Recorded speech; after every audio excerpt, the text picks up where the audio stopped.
Now I understand why spirituality is so confusing to so many people, and there are so many schools of thought, so many contradictory teachings and ideas. You have one sect of the spiritual community talking about light and love, as one creator stated, and then you have the other ones talking about duality. You must embrace the dark side. You must embrace the darkness, that you can't have light without darkness. You can't have darkness without light. And they're both needed in order to experience this thing we call life. Yes, we need light and dark, yin and yang, to experience the concept of duality. Duality isn't real. It's an illusion. This whole world is an illusion. The illusion of opposites is what we're supposed to transcend. We're supposed to transcend the illusion of opposites. We're supposed to recognize that darkness and light are one and the same. That hot and cold are one and the same. That short and tall are one of the same. That they're not really different. They're two sides of the same coin. We're to recognize that you, me, we are projecting one another. We're to recognize there's just a oneness, just one power, that there is no source of evil. There's only a source of love and light. That evil only comes about because you think you're something other than love. See, when you think you're something other than love, and then you act accordingly. When you think that is someone else is the problem for your lot in life, then you act accordingly. But when you come to recognize that you are not different from me, actually, the only reason why you're even in my experience is because I drew you in. The deepest part of me, my consciousness, what I believe to be true about my world, creates different experiences. And we call them people, places, things, ideas, thoughts, whether they're inanimate objects or life, living, breathing forms. We bring into our experiences based on our consciousness. And yes, we know that our consciousness is subjected to our environment when we come as babes. We put ourselves in subjection to our parents, our guardians, different authority figures that we give people until we come into the age of enlightenment, until we come to discover who we truly are. And then we come to realize that there is only love. That love is the only transforming power.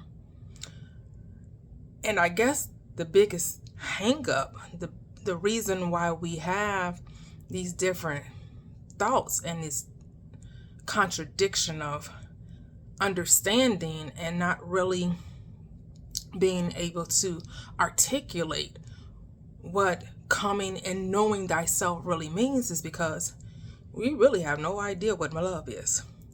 We have been trained, conditioned, indoctrinated to believe that love should be a struggle, a strain, a sacrifice, that it should hurt, should be painful, that love shouldn't be easy, understanding, compassionate, and if it is those things, it shall also be made up of all of those other things. It should be a composite of all things.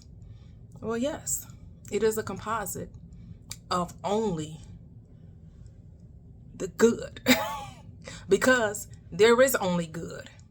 There is nothing in opposition of good. Only thinking makes it so.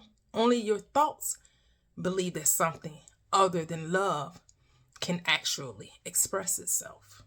And as long as you think something other than love can express itself, well, that will be your experience.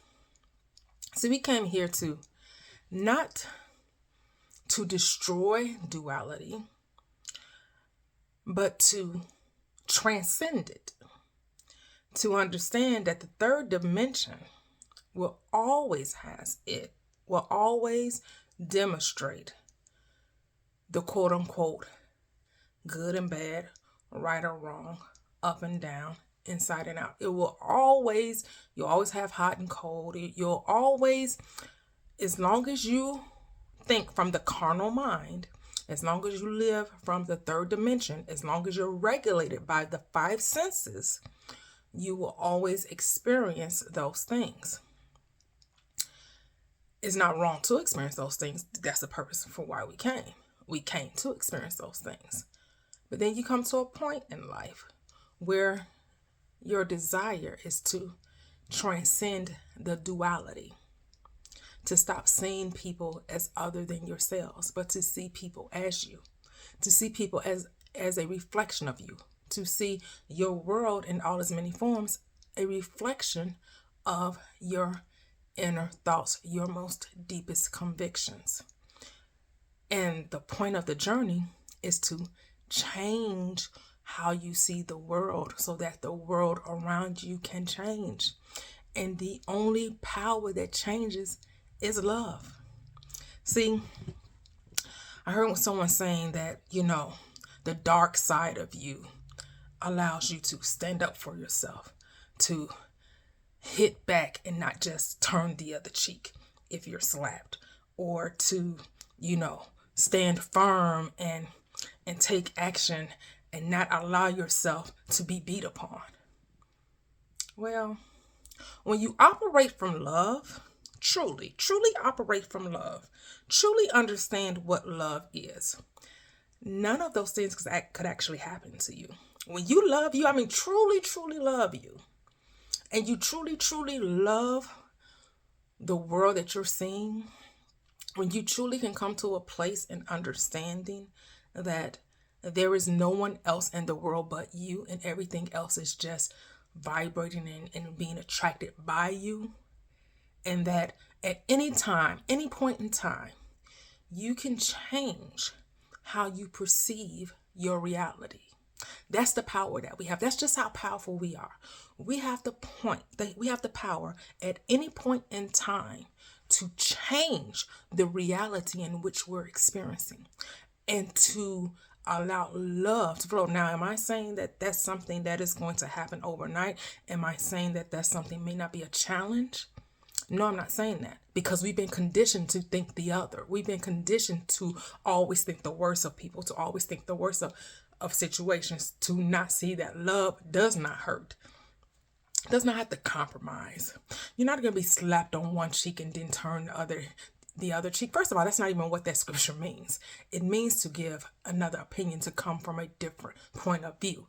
The Bible is not literal. It's not about anything you do outwardly. The Bible is mind science. So when people use scripture to talk about spirituality, but always teach it from the external, then they don't have a deep understanding of what the scriptures are trying to say, or deep understanding of who they truly are. That we are love. We are love. And love always sees the best in people. When you truly, and love doesn't fight against anything. That which you resist persists. That which you fight against, you eventually become. That's why you don't fight against it. That's why you train your mind to see the beauty in it. To actually understand that your walk is individual. And if nobody else but you can see the love in another person, then that's for your experience to have. You're not supposed to go around trying to convince others to see life the way you see it. The only person you need to see and convince is yourself. Convince you of the greater good and the greater joy, and understand that you are love, and the loving always find love. The loveless, they never do. As long as you think there's a battle and there's a war, you will always be battling and warring. Remember, love is the only transforming power.